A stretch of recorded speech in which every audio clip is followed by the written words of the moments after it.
أما بعد فأعوذ بالله السميع العليم من الشيطان الرجيم.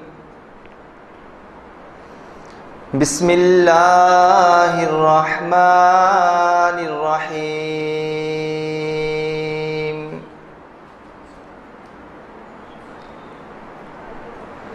يا أيها الذين آمنوا اتقوا الله حق تقاته ولا تموتن إلا وأنتم مسلمون. ارشاد باری تعالی ہے، لوگوں اپنے رب سے ڈر جاؤ جس طرح اس مالک دو جہاں سے ڈرنے کا حق ہے، اور تمہیں جب بھی موت آئے تو اس حال میں آئے کہ تم اللہ اور اس کے رسول کی فرما برداری میں زندگی گزار رہے ہو.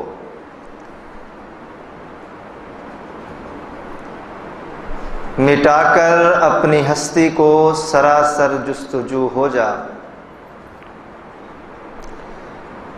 مٹا کر اپنی ہستی کو سراسر جستجو ہو جا.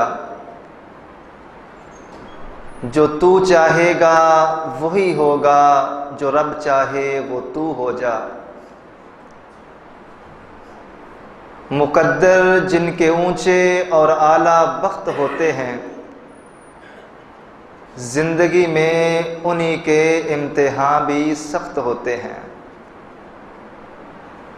اللہ خالق العالم کی مختصر حمد و ثنا، جو اکیلا پوری کائنات کے نظام کو بڑی خوبصورتی سے چلا رہا ہے،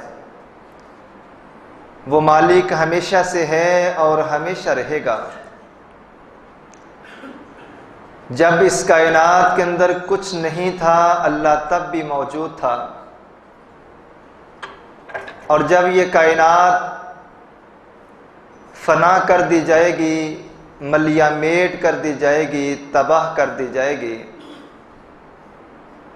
لوگوں اس وقت بھی صرف ایک ذات باقی ہوگی، اور وہ ذات تمہارے رب کی ذات ہے.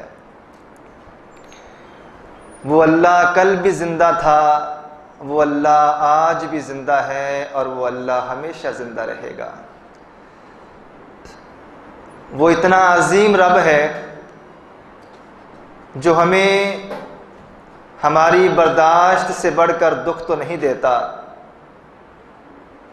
مگر ہمیں ہماری اوقات سے بڑھ کر سکھ ضرور دیتا ہے.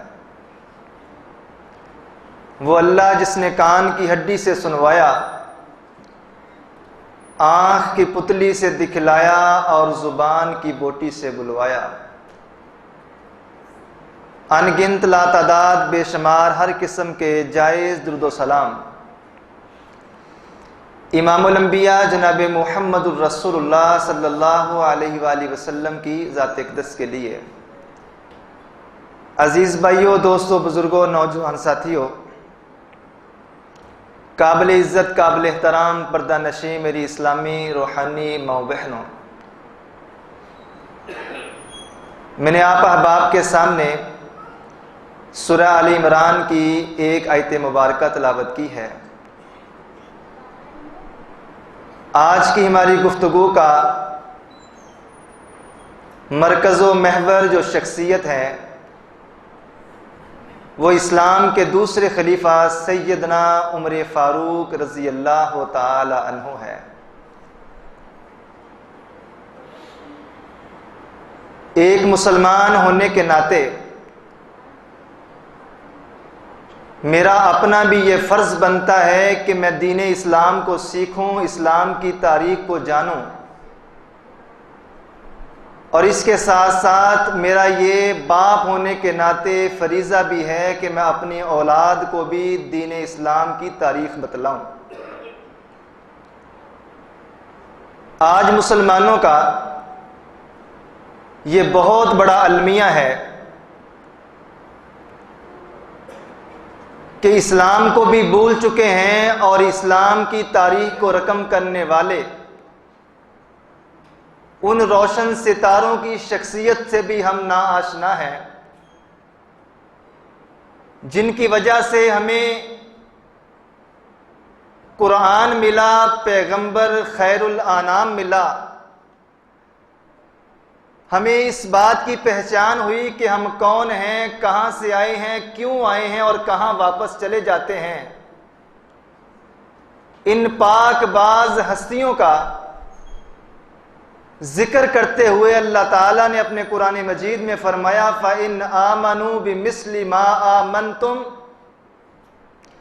فَقَدِ اهْتَدَوْا، لوگو اگر تم صحیح معنوں میں ہدایت یافتہ ہونا چاہتے ہو تو پھر اپنے ایمان کو میرے نبی کے صحابہ جیسے ایمان جیسا بنا لو، اپنے ایمان کو، اپنی مسلمانی کو ویسا کر لو جیسے مسلمان اور مضبوط ایمان والے میرے نبی کے صحابہ ہوا کرتے تھے۔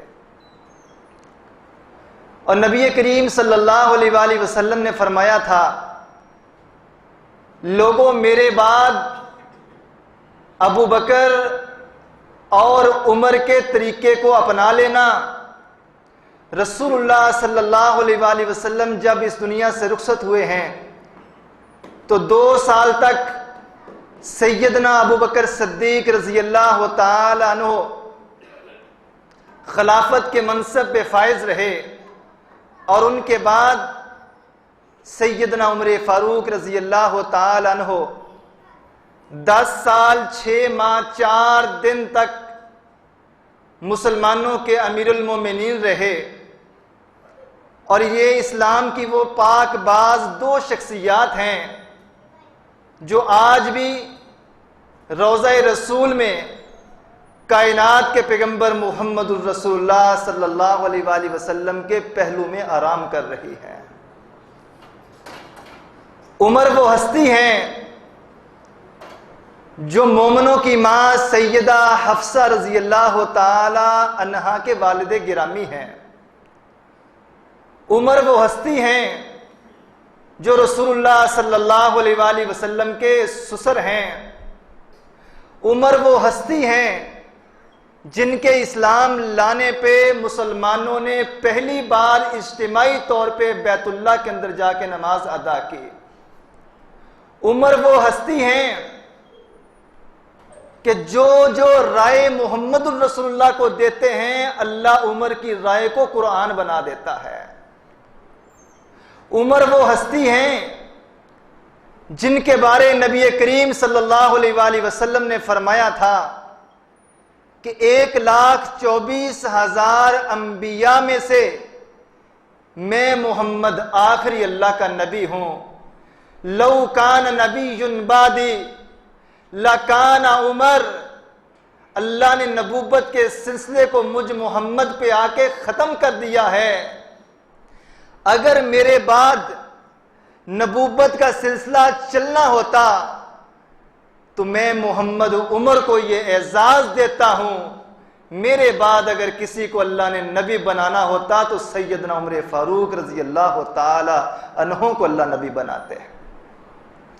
یہ وہ عظیم ہستی ہیں جن کے متعلق رسول اللہ صلی اللہ علیہ وآلہ وسلم نے فرمایا تھا کہ عمر جس رستے سے چلتا ہے شیطان بھی ڈرتے ہوئے اس رستے کو چھوڑ دیتا ہے۔ یہ وہ عظیم ہستی ہیں۔ آج امت کی بیٹیوں کو اگر پردے کا حکم قرآن میں ملتا ہے تو یہ رائے سیدنا عمر فاروق کی تھی۔ آج مسجدوں میں اگر 5 وقت آذان ہوتی ہے یہ رائے عمر فاروق رضی اللہ تعالی عنہ کی تھی، لیکن اصول، ضابطہ اور آذان کا طریقہ اللہ نے جبریل کے ذریعے اپنے محمد کو سکھا دیا۔ آج اگر اس امت کا سچا سچا مسلمان ہر نشہ آور چیز اور شراب سے نفرت کرتا ہے، اس کی حرمت اللہ نے قرآن میں بیان کی ہے، لیکن اس کی رائے کائنات کے پیغمبر کو عمر فاروق رضی اللہ تعالی عنہ نے دی تھی۔ اس لیے مومنوں کی ماں کہا کرتی تھی وہی ہمارے گھر میں اترتی ہے لیکن مجھے لگتا ہے جیسے عمر کی رائے سے اترتی ہے۔